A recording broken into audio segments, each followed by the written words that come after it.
Good afternoon, everybody.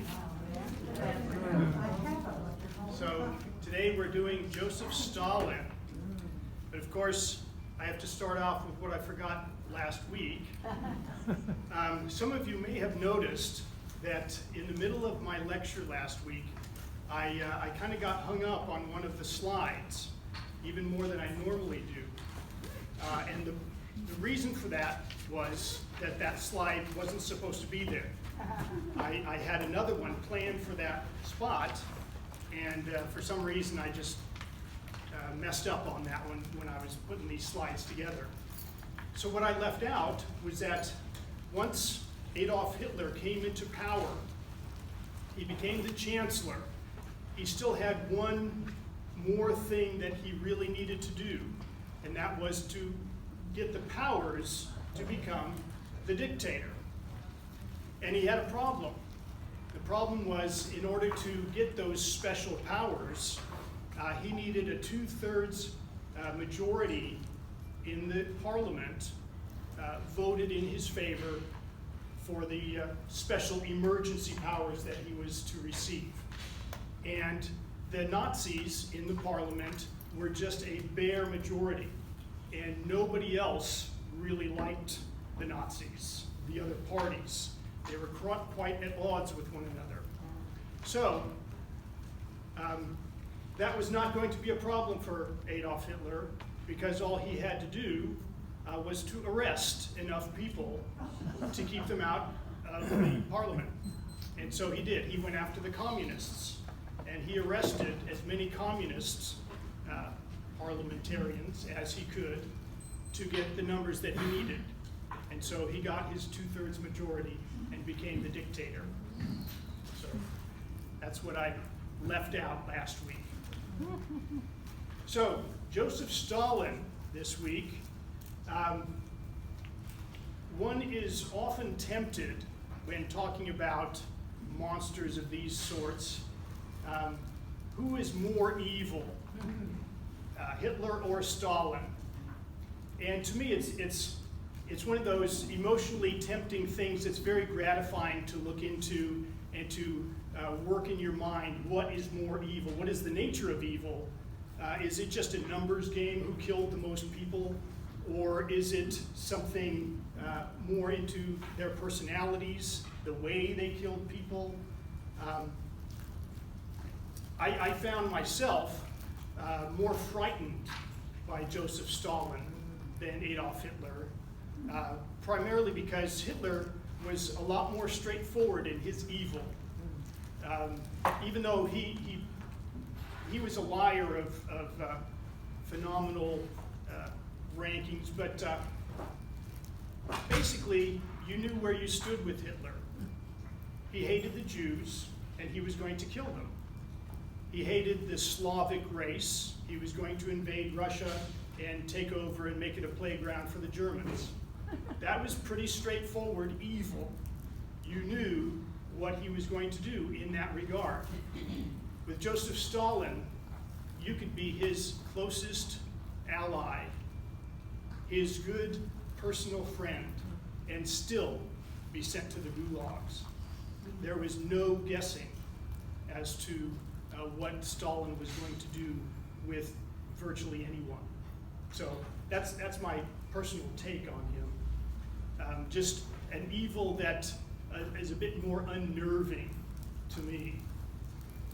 So, the bibliography. The first couple here are older biographies of Stalin. And as you can see, this first one, Isaac, okay, we got a German expert here. Deutscher. That's how we do it, right? This one was actually first written before Stalin even died in 1949, so it wasn't complete in that sense, but this is the updated version put out in 1966, so it had an ending for him. Still, it's interesting to me that this guy had so much information on Stalin. It's 661 pages. Very detailed information on Stalin, even though Russia was a very secretive society. He got enough information, mostly from diplomatic sources. The countries that had to deal with the Soviet Union and Russia, their diplomats would write memoirs and give accounts. So he could get some information that way. The next one, Robert Payne, The Rise and Fall of Stalin, 1965. Again, this is long before Glasnost, when more archives were opening up, and the fall of the Soviet Union when they really opened up. But still, a very detailed book, 864 pages. And again, you can get a lot of information despite the fact that it was very much a closed society, from foreign diplomats and from those who escaped from the Soviet Union, high-ranking officials who would escape. You can get quite a bit of information. Of the two, I'm trying to think. I think it was the, now I'm confused. I know one of them I enjoyed reading and the other one was kind of dull, and I forget which one is which. Anyway, I think the shorter one was the more interesting. It read more like a novel, and it flowed a lot nicer. The longer one was technically very good, but kind of dry. The next one, Edward Radzinski, updated 1996. So the archives are open now, and you can get into a lot of things that they couldn't earlier. And this one was written very well too, a very good read, 607 pages. And this guy had some personal connections to the Soviet Union. He had relatives, and so it was a very personal story to him as well. This next one is probably a more popularized version and a lot shorter. Robert Conquest, Stalin, Breaker of Nations. Love that title, yeah. Breaker of Nations. Gives a sense of ominous power. Robert Conquest is a longtime Soviet historian, written several books, and there's more here. So a good read, popular work, 346 pages, so it won't take forever to read. This next one was a kind of quirky book. I brought it. Martin Amos? Amos, thank you. Okay. Koba the Dread. Koba was his nickname as a young man.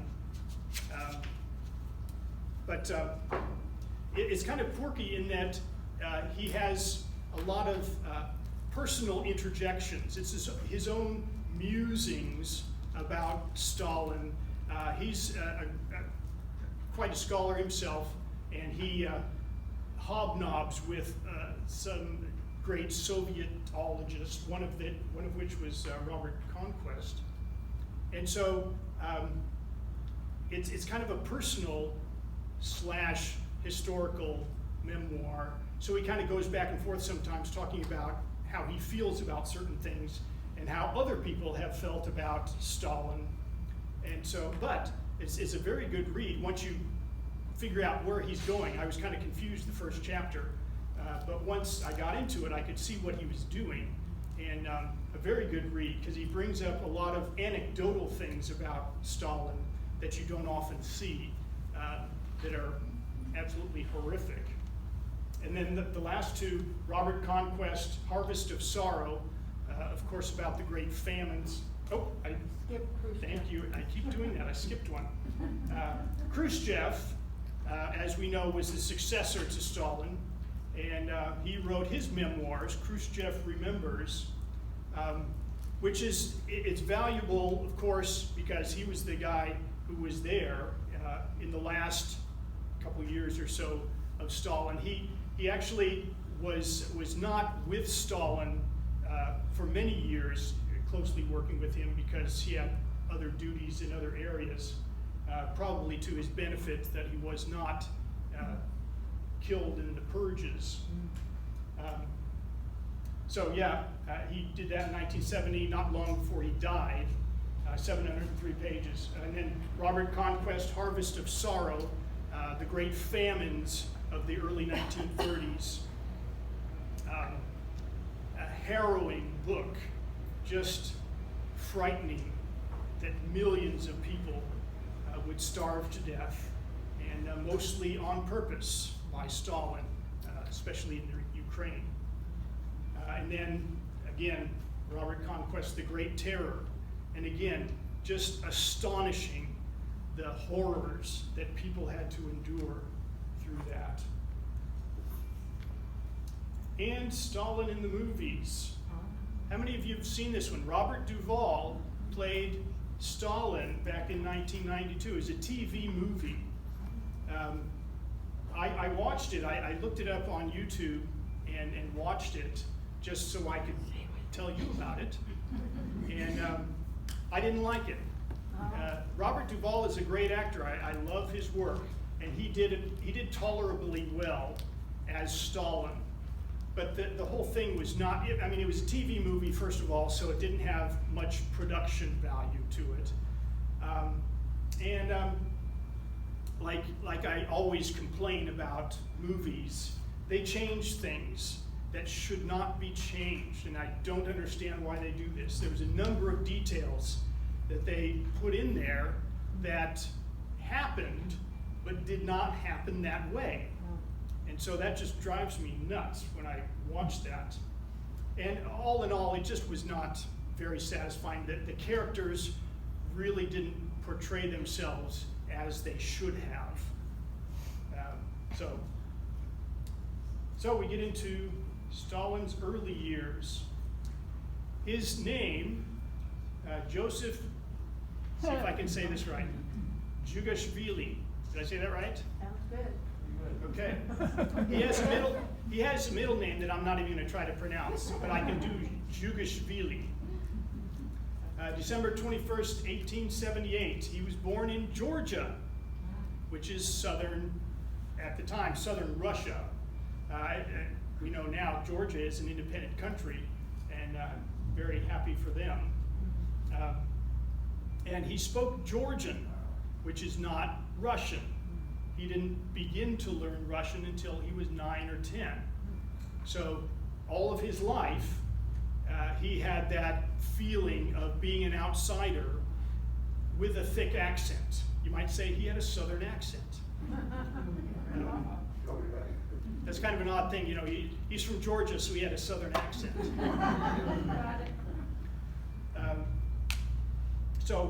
His father was a cobbler, a drunk, and of course abusive. His parents separated when he was fairly young. He started to learn Russian at the age of 9. He actually studied for the priesthood and was a very serious young man, they say. Very pious in a very cold sense of the word. He's the type of guy who would be very much like a Pharisee, who would point out all of your faults, that you're not following the religion appropriately. They said he would never cry. He just seemed incapable of tears. So here is Georgia. There's the great Russian Empire. Georgia's down here, and in the inset, there's Georgia, right next to Turkey. I hear Georgia is actually doing very well as a country now, apart from Russia.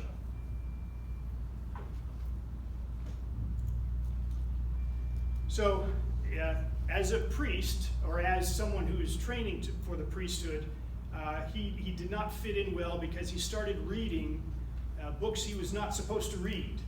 And of course, some of those books were the radical Marxist books, and he kind of liked them. And so he decided he was not going to be a priest, he was going to be a Marxist revolutionary. And he took the nickname of Koba, which was a fictional character that he read about he was a voracious reader, by the way, and there is a novel that was written about, it was Georgia, ancient Georgia, fighting off the Russians who were invading, and one of the heroes of this story was a guy named Koba. So he took that name. He was involved in a lot of strikes, a lot of violent protests, and even robberies. There was one particular time, there was a convoy, an armored convoy of bank deposits that he and his compatriots attacked and killed 40 people, and they got away with it. His first wife, Kato Svani, anybody help me with this one? Svanitsa. Okay, that sounds good. 1906, they had a son, Yakov, born in 1907, and she died shortly after that. And there is the young, rather handsome young man, I think. Yeah. Kind of short, I think he was like 5'4" or something. But he was husky. And interesting thing in Tsarist Russia, we often associate the czars and their secret police with brutality and severity in their punishments. And yet, Stalin was arrested several times and escaped. In 1908, he was sent to this place. Anybody want to try that one? Yeah? He escaped in 1909. In 1910, he was captured and sent to Vologda. He escaped in 1911. 1911, he was captured, sent to Vologda again, escaped in 1912. 1912, sent to Narim. He escaped in 1912. 1913, sent to Kurika, and finished later in Achinsk.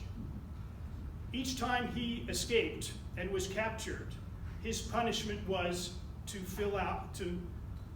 fulfill the original sentence that he got. They did not tack on, usually, any time. And the reason it was so easy for him to escape was because most of the time, when you're arrested as a revolutionary, you're sent off to Siberia, they figure that's prison enough, living in Siberia. He was not in a cell. He was sent to live in a village. And there you are. You're supposed to spend your 2 or 3 years, and that's all he got. The first couple of times it was like 2 years. And then I think he got 3 years, and then eventually he was supposed to serve 4 years. And you are to live in this village. And this village is comprised of people who have been arrested and sent out there. And so all he had to do was just leave.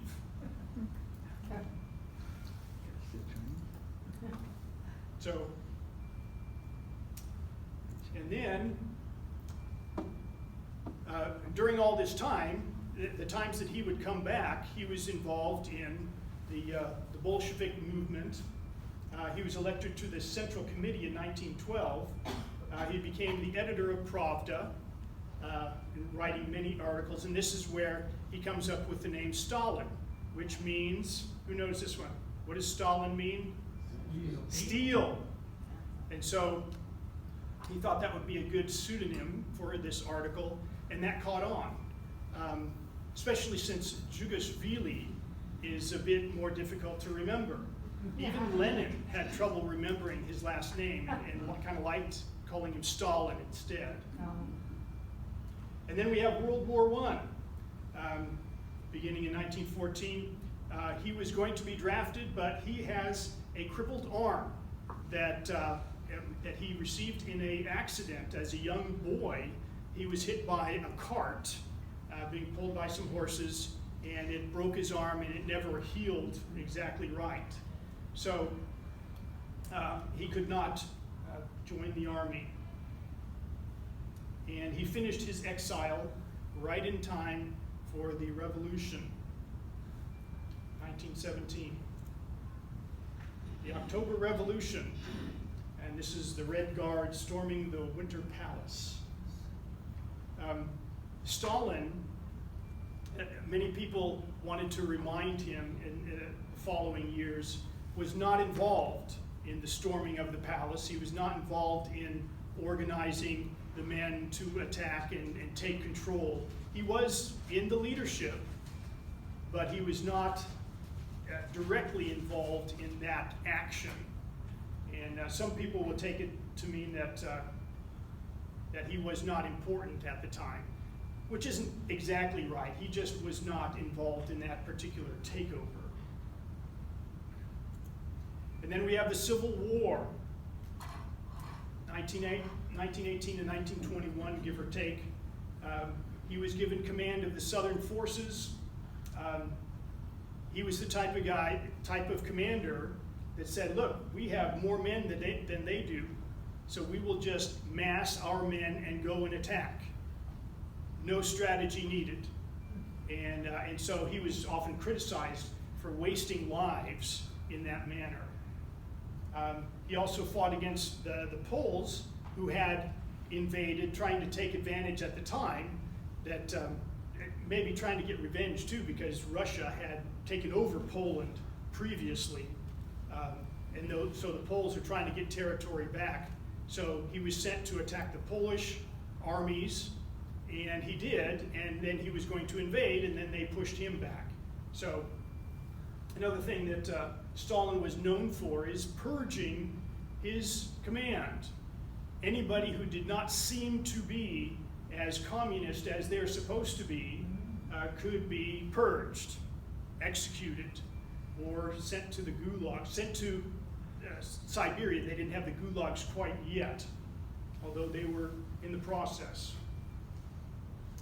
And food being a very vital resource and in short supply, he would go from village to village, gathering up the food supplies that they needed. And when there was resistance, he was liable to burn the entire village to the ground and kill everybody there. Now, I should say that his purges of communists that weren't as communist as they were supposed to be was not unusual. The extent of his purges was, and so he was criticized not because he would arrest people for not being communist enough or not being Bolshevik enough. He was criticized for doing it just too much. So, Lenin is yes? Where does the murder of the Romanovs fit in this timeline? So that was fairly quickly after they took power.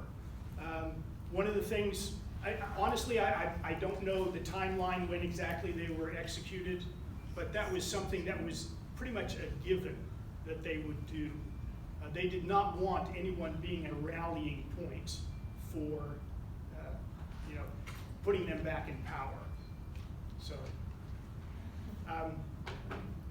So now Lenin is in charge of Russia. People who who are interested in Soviet history will often think of Lenin as the guy, the good communist who would have brought Russia into the modern era in a far more humane way than Stalin. And on the face of it, that is true.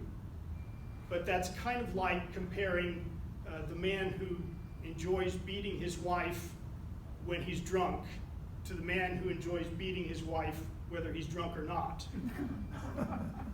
So Lenin was not as bad as Stalin. That does not mean that he was a good guy. So, since they are good communists, they had to collectivize the farmers.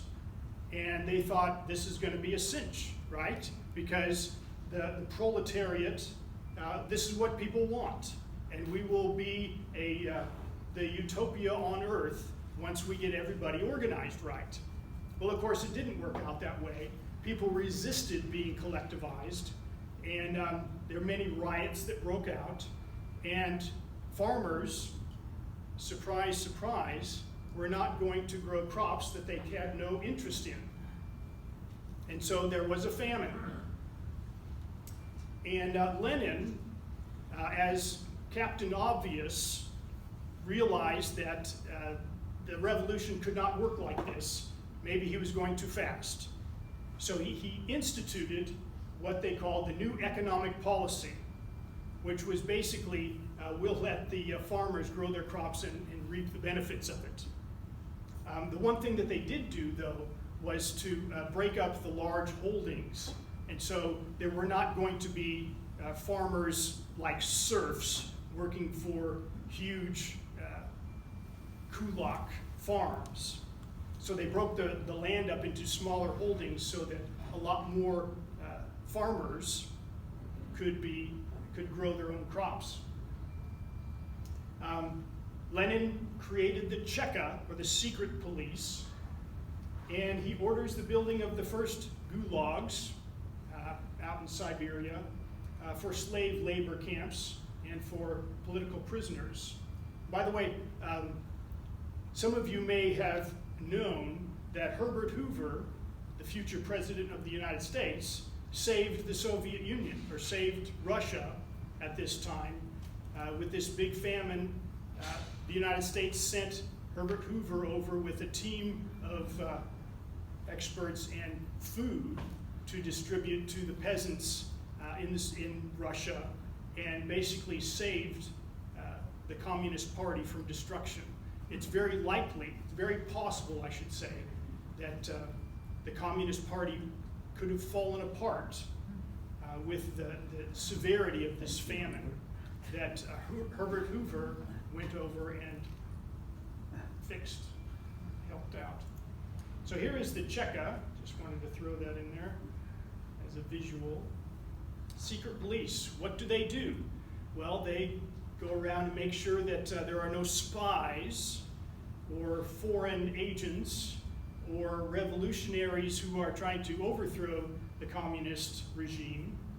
And they have almost unlimited power within the bounds that they were directed to do.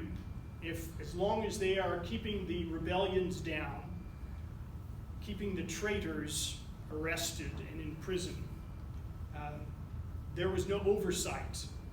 And so the terror that they could wreak upon the populace could be pretty awful.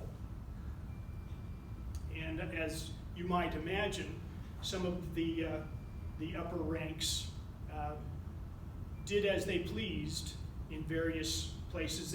It's been said that one of the later directors of the secret police basically had his own harem, because he could get whatever young girls he could and have his secret police bring them to him and do as he likes. Nobody's going to tell him no. And here's the gulags, slave labor camps. In Lenin's time, there were tens of thousands of people sent off to the gulags. In Stalin's time, that turned into millions. So Lenin's last days. So Lenin gave this position of general secretary to Stalin, thinking that it was just another administrative post. It was not even a government post. It was a Communist Party position. But Stalin used that to work behind the scenes, to put people in places that would support him. He knew how to manage the system. He knew how to put people, the right people, in the right positions so that he would be invulnerable. And then Lenin has his first stroke in May of 1922. So Stalin tries to isolate him. limit access to him. And Lenin sort of realized what was going on, and even though he had his first stroke, he recovered from it somewhat and got involved again in the politics of the government, and could see more and more that Stalin was becoming too powerful and too just rude. When Lenin was not feeling well, his doctor said he should lay off the politics for a while. And when Lenin's wife, Krupskaya, would bring him news of what was going on, Stalin became very angry. Talking on the phone, he called her a syphilitic whore. Don't you dare tell him any news of what's going on in the government. That's what the doctors said. He was so angry. She did not tell Lenin at first about what Stalin did, but she did later on. Lenin wrote his last testament in December of 1922, and in this last testament he gives kind of an overview of his thoughts of the government and of particular people in the Politburo, the highest ranking members. And so he's saying things like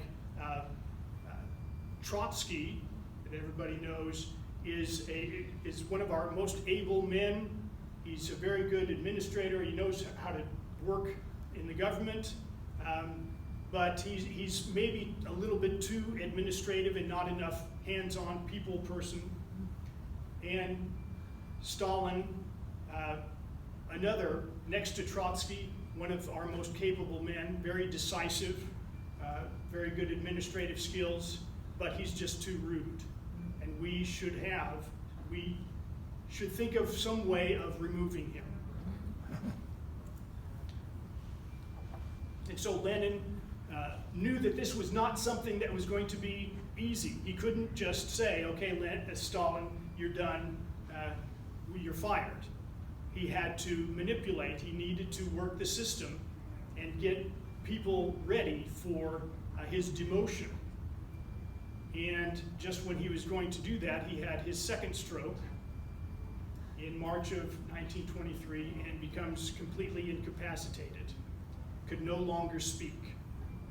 And so even though he did have some moments of lucidity through his last several months, he could never speak again. And then he died January 1924. And it wasn't until then that they read his testament. And so in the Politburo meetings, this testament was read, and at that time, or in the preceding few months, Stalin had behaved himself because I think he knew what was coming. And so they defended him, and they said, you know what, that was written several months ago. His fears, fortunately, seem to have been groundless. We're all working harmoniously, so we will not dismiss Comrade Stalin.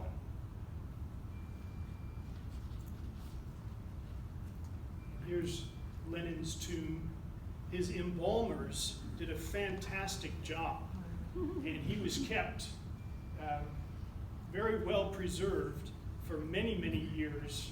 And it was like a holy shrine that people from miles around would come to see Lenin. And has anybody done that? So did he look pretty alive? Pretty gray. Pretty gray. Okay. What did you think of him? Yeah, I thought he was very lifelike. Yeah, for being dead for pretty a long time, they look pretty good, huh? So Stalin keeps his seat in the Politburo in the government, and he keeps his position as general secretary, but that does not mean that he has all power in the government. So what he does is the tried and true method of divide and conquer. So he sides with one group against another to eliminate one right after the other.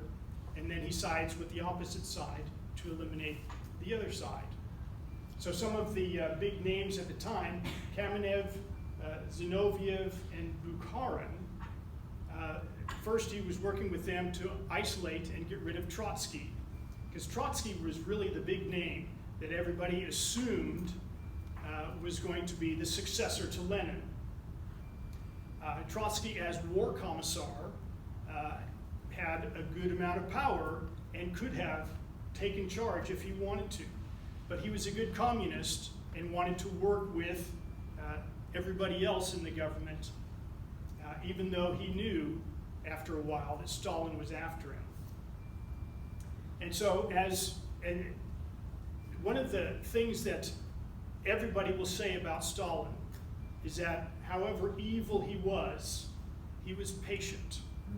He knew how to wait for the right moment, and he could wait years, gradually building up his power, taking sides, getting his allies together, taking one side and eliminating the opposition, and then taking the other side and eliminating the other opposition. So Trotsky was arrested for not being Bolshevik enough, and first he was sent into internal exile in Siberia, and then he was banished from Russia entirely, something that Stalin regretted doing.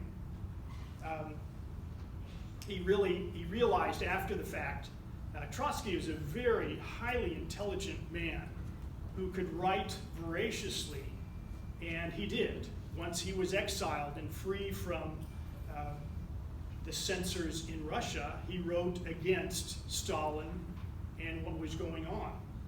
And so, on the negative side for Stalin, he let a very dangerous person go without killing him, as he should have. On the positive side for Stalin, he had someone to blame for all of the problems that would happen in Russia.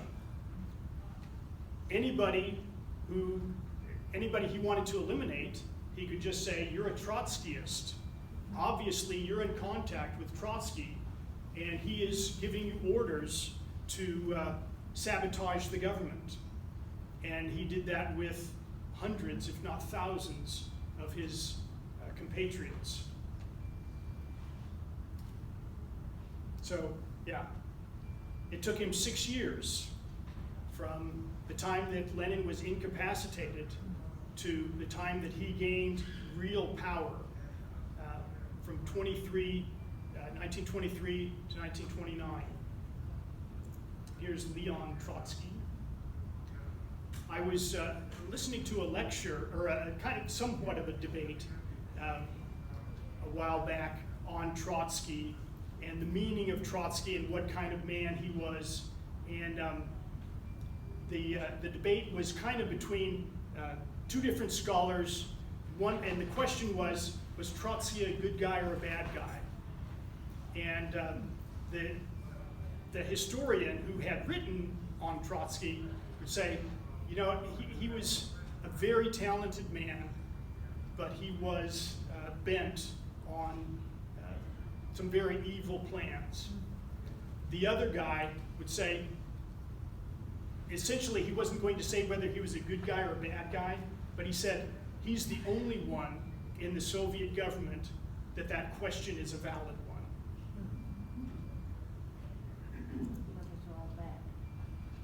So here's some of the other big names at the time: Kamenev, Zinoviev, and Bukharin. And all of these men eventually would be shot. They were all compatriots of Stalin, friends, people he would socialize with. But not right away. It was years down the road that this was going to happen. And now we have the cult of personality. Stalin is now the supreme dictator in Russia, and so he was going to make sure that everybody loved him. So we have marches in the street. Look at this. Everybody has a picture of Stalin. We have this glorification, posters all throughout Russia. What a wonderful man Stalin is. And this one is particularly tragic. This young girl. This was kind of a spur-of-the-moment thing. He was in a meeting with various departments, agricultural administrators, one of which was from somewhere around Mongolia. And this man had come all the way to Moscow for this meeting, and he brought his daughter. And his daughter was there in the room as these men were discussing various things. And she was just running around, and she ran up to Stalin, and he picks her up, and this photograph was taken. Very spur-of-the-moment sort of thing. But it caught on. The photographer made copies, sent it throughout Russia, and everybody loved it. What a great picture of this wonderful man holding this adorable young girl. And so it was made into a statue. It was made like this big old shrine here, practically, because it was a nice photograph.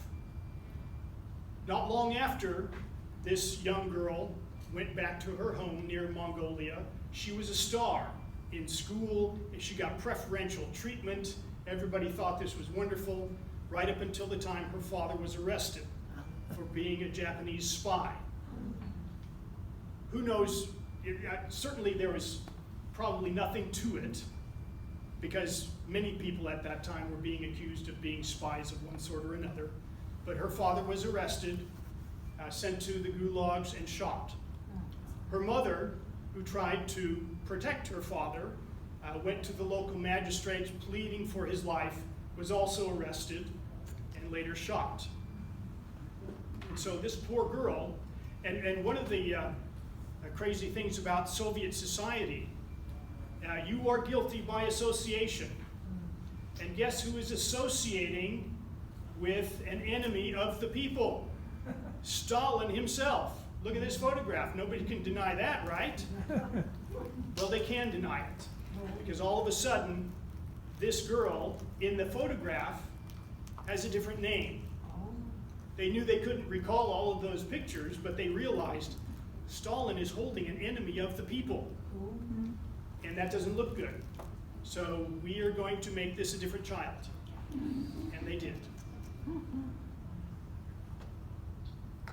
So, this cult of personality, the literature of Soviet Russia was horrifically marred by this movement. How many of you would like to put this to memory? O great Stalin, O leader of the peoples, thou who broughtest man to birth. It's like he's God. Thou who fructifies the earth, thou who restorest to centuries, thou who makest bloom in the spring, thou who makest vibrate the musical chords, thou splendor of my spring, O thou sun reflected by millions of hearts. That's just one among multitudes of poems that was written in praise of Stalin. And that's, even they got it. Yeah.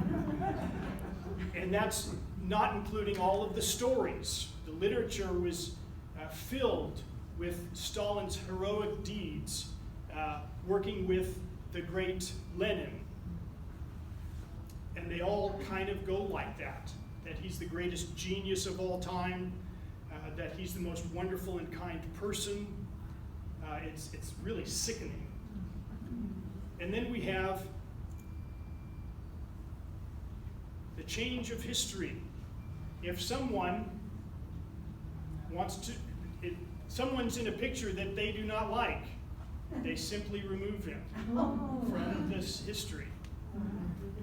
So here's this man, and voila, he is gone.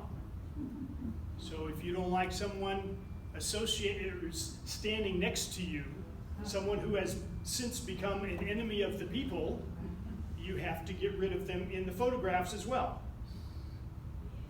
And so they did. before Adobe Photoshop. Yeah. Yeah, no photoshopping at the time, but they could do it. So we have the 5-year plans. The first one, take a look at this. 1928 to 1932, 5-year plan. Something wrong here? Yeah.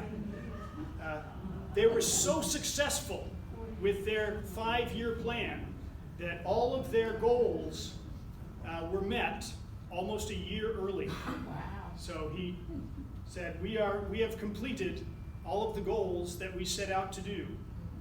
So the main idea, though, was forced industrialization. They knew that Russia was far behind the West in their industrial production.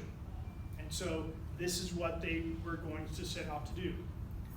Upwards of 15 million people, mostly on the farms, were set out to create factories and entire cities, often in the Ural Mountains, to start producing. Steel mills, tractor factories, coal mines, munitions factories. Entire cities created in the Ural Mountains. Terrible disruptions to society, as you might imagine. And an awful lot of deaths. The Russians were never very efficient at doing anything, especially when they forced millions of people to uproot from their homes and move to a distant land and start again. Millions died, sometimes en route, sometimes because they forgot to bring food to these new places. And so, yeah, it was a horrific time for the Russian people. And then, as if Stalin wasn't foolish enough, he decided that he needed to start purging. He needed to find more enemies of the people. And if you just have to make it up, then that's what you do. So, in a coal mining area, they arrested 53 engineers, not common workers, educated, talented, important, necessary people for this operation. They arrested 53 of them. The purpose of which was to galvanize the nation. One thing that Stalin knew well about people in general, when people can focus on an enemy, they are more motivated to rally around the leadership. That's tried and true practice throughout history. So this was going to be a national thing. Everybody's going to know that there are traitors in our midst. So they arrested 53 engineers and told them, if you confess, we will be lenient towards you. Some of them did confess, under terrible pressure, of course. Very few resisted and did not. And this was the first of the many show trials. They were just getting warmed up. They were going to publish this, and they filmed it and showed it around the world. Everybody was going to know. This was not a secret. That these men confessing on camera in court to being wreckers, to being Trotskyites, to being saboteurs. One of the characteristics of almost all of the show trials, and more was to come, was that very rarely was there any evidence against them presented. Why do you need evidence when the person is confessing? You just don't. Saves a lot of trouble. So, of the 53 engineers, 5 of them were executed. There were a very few, I think maybe 4 or 5, that were released, and the rest of them got prison sentences, usually 10 years. And then we have the collectivization. Stalin was going to succeed where Lenin had failed. Stalin was not going to let the reality of famine and the resistance of the peasants to stop him. So peasants were forced onto these collectivized farms, and there was a lot of resistance, but he brought in the army to quell these riots. And it was the kulaks, a very ill-defined group that was going to take the brunt of it. The kulaks were the wealthier peasants, the farmers who had more than, say, 10 acres or so, who actually employed other workers on their farms and were the most prosperous. They were also the most productive. And so Stalin was going to use class envy, class hatred, digging up the dregs of society, the most impoverished, to work against the kulaks and make the kulaks the center of attention. Here are the enemies of the people. And so one of the big problems, of course, is what is the difference between a kulak and an ordinary farmer? Well, it's a matter of degree. It's not a black and white issue. And so in one village, a kulak may be prosperous to a certain point, and in another village have a different standard altogether. And in some villages there was no one who could be really considered a kulak, but the secret police were told, you are going to find kulaks. And so they found them, even when they didn't exist. And so, yeah, wreaks great havoc, as anyone could predict. There was more famines. The government is there to collect food for the cities, and so the cities had to live on this. And when the amount of food was increased, the quotas were increased, even though the production was decreased.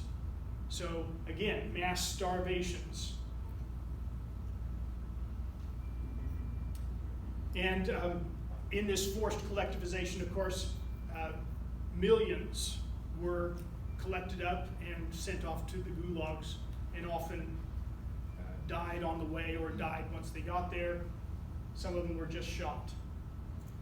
And so you have the Great Famine of 1932 into 1933.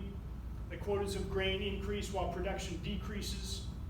And the Ukraine, of course, is a special target of Stalin because the Ukrainian people were especially recalcitrant, did not want to be collectivized. And so he made sure that they were punished for it. And upwards of 7 million were killed, starved to death in Ukraine. Tens of thousands sent to the gulags for stealing food. Many thousands executed. Many others were arrested for cannibalism, because that's what people do when there is no food. So I better move along here. Here's a picture of the Great Famine, people dying in the streets. And it was around about this time that Stalin's own wife, his new wife he remarried, committed suicide. She was going to the local university in Moscow, and in the university she came across students some of which were from Ukraine. And they were telling her, they knew, this is Stalin's wife. Isn't this great? We can tell her, and she can tell Stalin, because obviously Stalin doesn't know that people are starving, otherwise he would do something about it, right? That was the idea throughout Russia. Anytime terrible things were happening, the saying was, if only Stalin knew.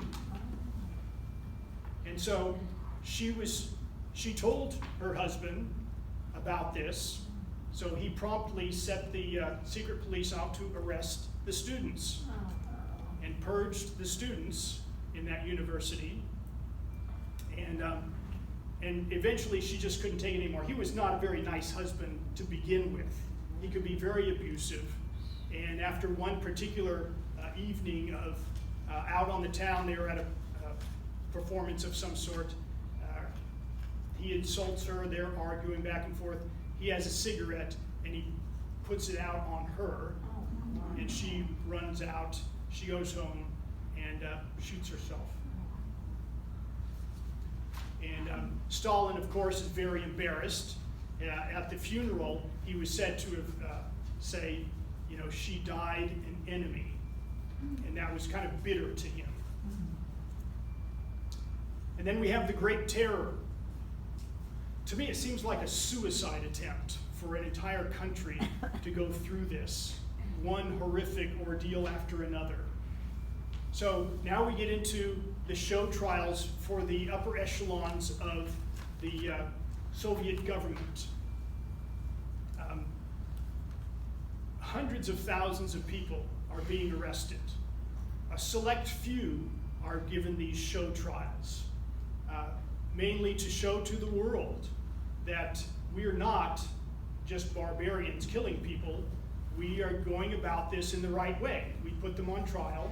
They're confessing right in front of everybody, so we have to do something about it. And again, here is our enemy, the Trotskyites, who are trying to wreck our communist system. They must be dealt with.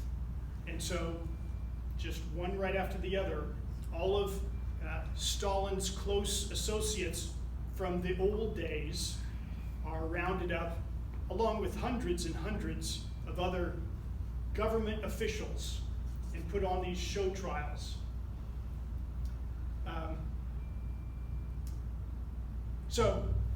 For the populace at large, you have the Cheka, who is told, you will find people and arrest them.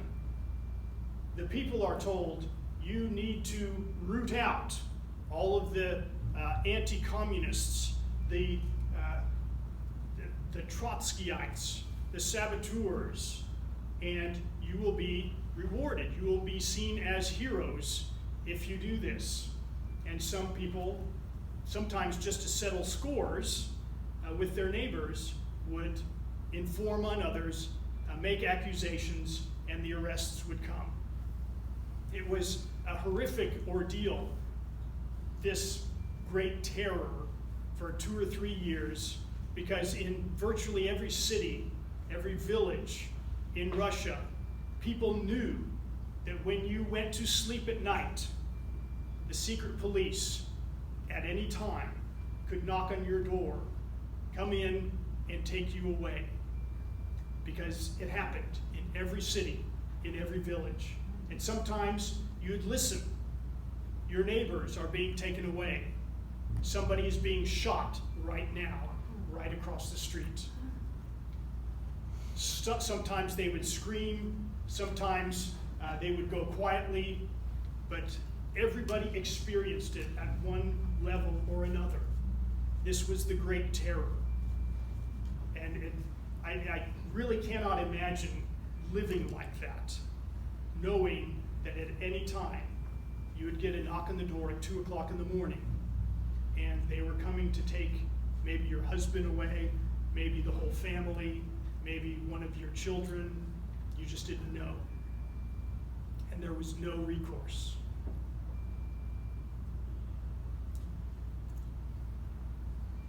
For a special target, and this was one of the great ironies of Stalin also. When you compare, again going back to comparing the evils of Hitler and the evils of Stalin, if you were a close associate of Hitler, you knew you were fairly safe as long as you stayed on his good side. The closer you were to Stalin, the more danger you experienced.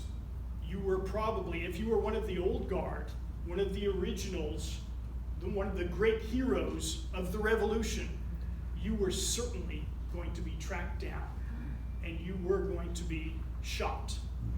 Of course, you didn't know that, but that is what happened. Every one of the old guard involved in the early days were accused of being Trotskyites or capitalists and arrested and shot.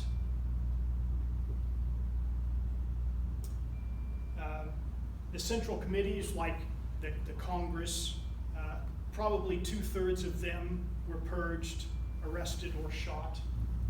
Commissars, these are the political agents who are to teach the right doctrines of communism, make sure that everybody is supposed to be a good communist throughout Russia. They were purged mercilessly. The Comintern, Communist International, communists around the world devoted to Stalinism, pushing communist ideology on virtually every country. They were purged as well, ruthlessly. Very few of them survived. And of course, almost all of them confessed their guilt. And they praised Stalin. That's another one of the most horrific things about him. He's going to make you love him, and then he's going to torture you, and you will die praising Stalin. Here's some famous quotes. Some of the quotes that I most enjoy from Stalin. Death solves all problems. No man, no problem. As for his interrogation techniques, beat, beat, and beat again. And this one is especially chilling to me. Execute immediately 1,000 men in your city. I don't know what city that was. This was probably a very mundane order during the Great Terror. And he could do this to just about any city. It may be that he heard some news about something that happened in that city that he didn't like. So he orders the secret police, execute immediately 1,000 men in your city. And this to Lenin's widow, when she complained about some of the things that he was doing. Conform, or the party will nominate another widow for Lenin. And he could do it. And to some of his close comrades, when one of their number had been arrested and had been in prison for some time and on trial, they came to Stalin to say, look, this is a good man. He was your friend. He's our friend. He's not a fascist. He's not a Trotskyite. And Stalin says, before you go on, you should know that he was shot this morning. So, the perils of the inner circle, even if you were not purged yourself. Nikita Khrushchev's daughter-in-law was arrested and sent to the Gulag. Molotov, some of you may know the foreign minister, his wife was sent to the Gulag. And these other men, all part of the inner circle, wife beaten, sent to the Gulag. 2 sons sent to the Gulag. And another man's wife sent to the Gulag and later shot. These are his friends, the closest members that he has, that he works with day in and day out. And they are working with him. Imagine that.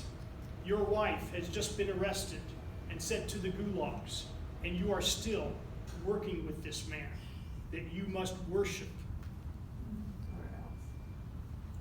And then we have the military purge. This is only a short list. It could go on, but I was shortening it. So 3 of the 5 marshals were arrested, 13 of the 15 army commanders, 8 of 9 fleet commanders, 50 of the 57 corps commanders, 154 out of 186 divisional commanders, and all 16 army political commissars were purged, arrested, many of them shot. And then Stalin gets his greatest revenge. He got Trotsky. He was living in Mexico City at the time. Man came to speak with him, and he had an ice pick with him, and under his trench coat, I suppose. And Trotsky died the next day. And then we have World War II. Signs a non-aggression pact with Hitler in August of 1939. Everybody is shocked. The world is shocked. How is it that these two sworn enemies are now friends? The communists, what was left of the Communist International, had to change face very quickly and say, okay, the Nazis are now our friends. That's what Stalin says. That's the way it is. So, World War II begins. He takes eastern Poland and the Baltic states. The whole world is stunned. Communists must now be friends with the Nazis. Stalin supports the Nazi invasion of the Western countries, but he is absolutely shocked at how easy it was for Hitler to take over these countries. He was hoping that they would wear each other out, that they would fight to the death themselves, and then he could pick up the pieces afterwards. So he was not very pleased when it seemed too easy for Hitler. And then the Germans invade Russia. The largest invasion in world history. 3 million men attack along a 1,000-mile front. The German Luftwaffe destroys the Russian Air Force very quickly. As time went on, upwards of 5.7 million prisoners were taken, of Russian prisoners, and millions more killed. They reached the outskirts of Moscow and Leningrad by November, but they were stopped by both the Russian winter and fresh soldiers from Siberia. One of the bravest things that Stalin did was that they celebrated the October Revolution even while the German armies were just a few kilometers away. Fortunately for them, it was an overcast day, so they wouldn't be bombed by the Luftwaffe. Also at this time, the various ethnic groups in the western part of Russia were removed. He didn't want any of these ethnic groups interfering, because they were all traitors, of course. So there was a large German population that had been there for generations near the Volga areas, the Tatars, the Balkars, Chechens, Kalmyks, Turks. 3.5 million in all were removed to Siberia. The Germans, as we know, were repulsed. Stalin, who wanted to be a hands-on man and be the general in charge to micromanage everything, suddenly realized that he better let the professionals take care of it. And so General Zhukov directed the war. Battle of Stalingrad, nearly 2 million, the greatest battle, most horrific battle in world history. Nearly 2 million died.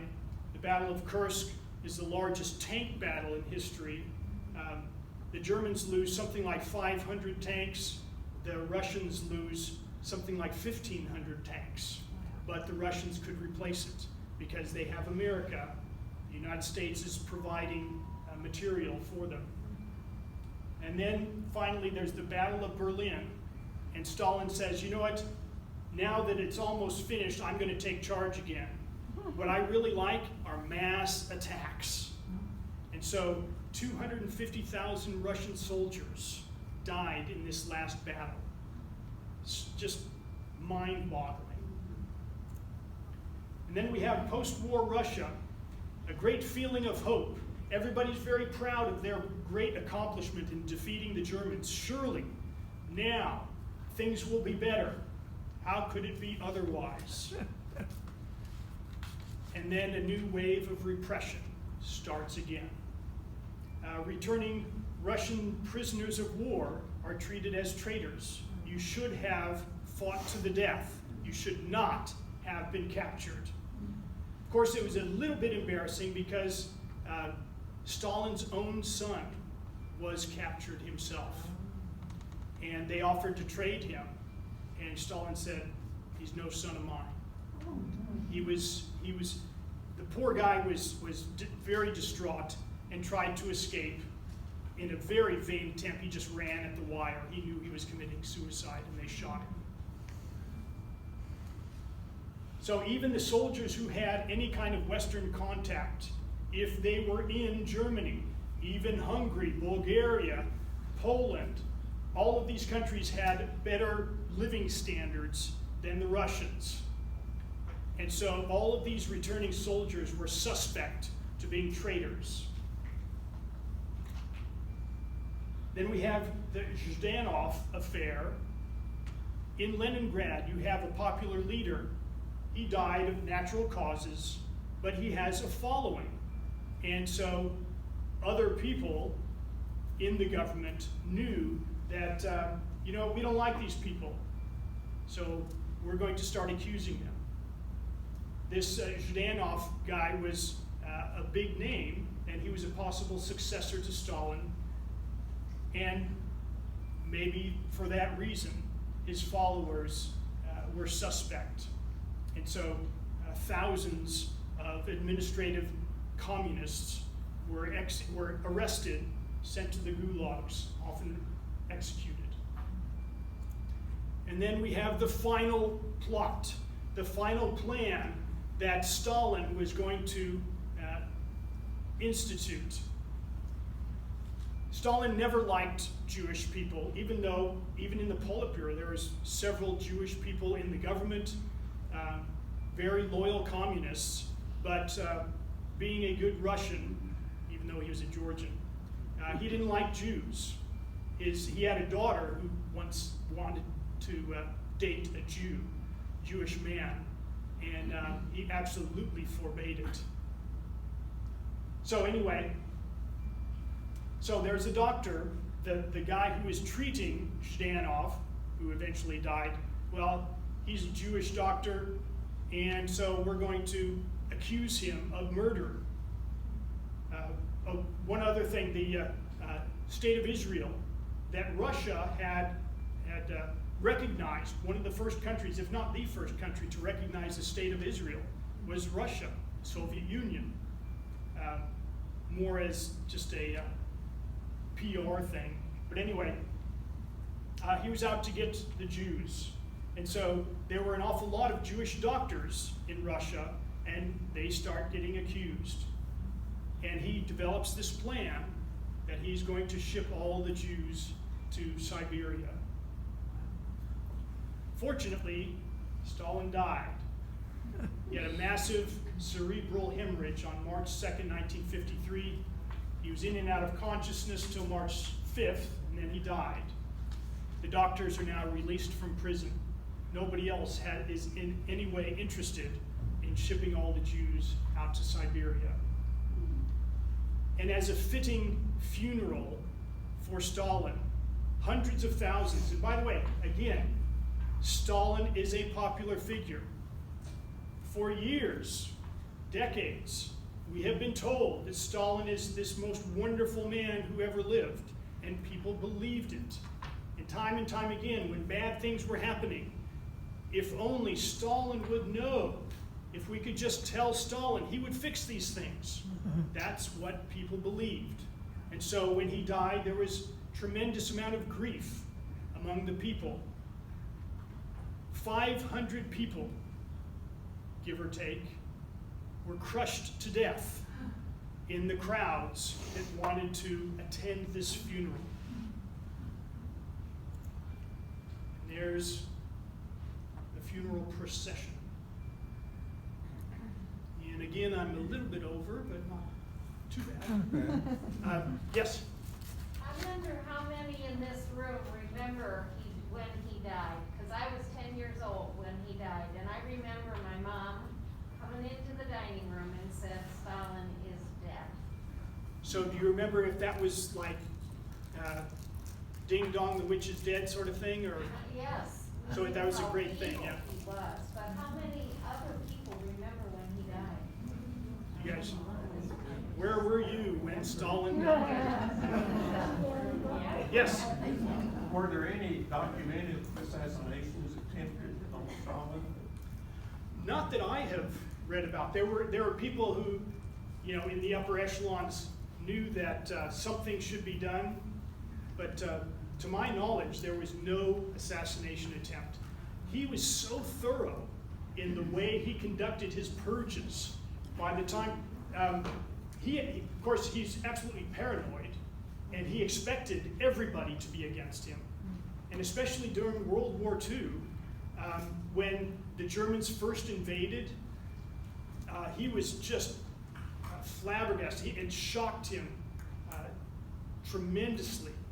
And so at first, he was tried to direct the military and give orders, but he was so overcome that after a couple of days, he went to his house and he just sat there for like 2 or 3 days and did absolutely nothing.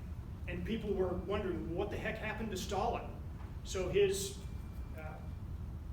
the inner circle men came to him, and when they opened the door, they found him just sitting there, just kind of staring off into space. And they're like, are you not, we need to do something. And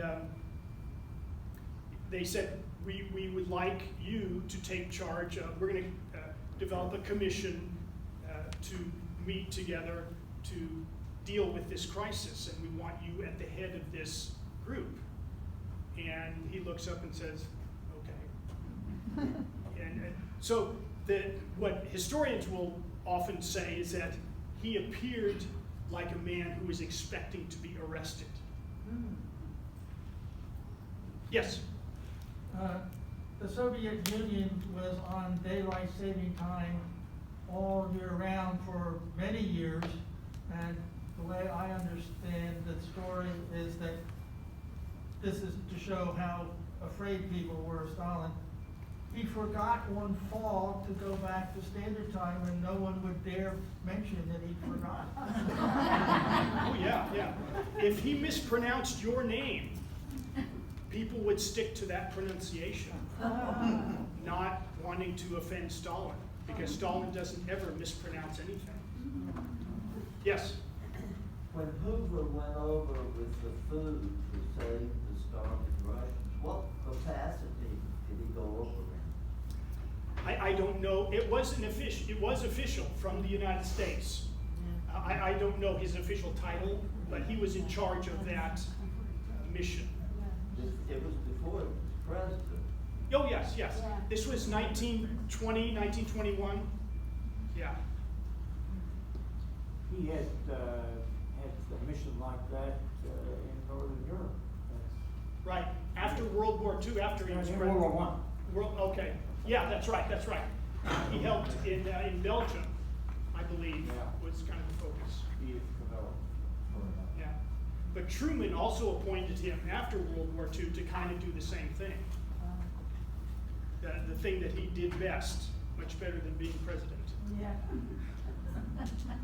Anything else? Yes?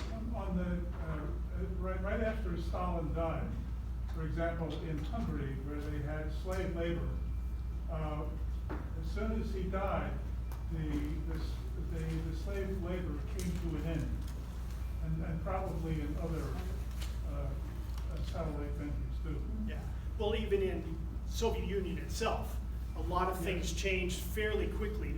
The head of the secret police, within a couple of months, was arrested and shot because he was such an evil guy. Nobody wanted him. So, anything else?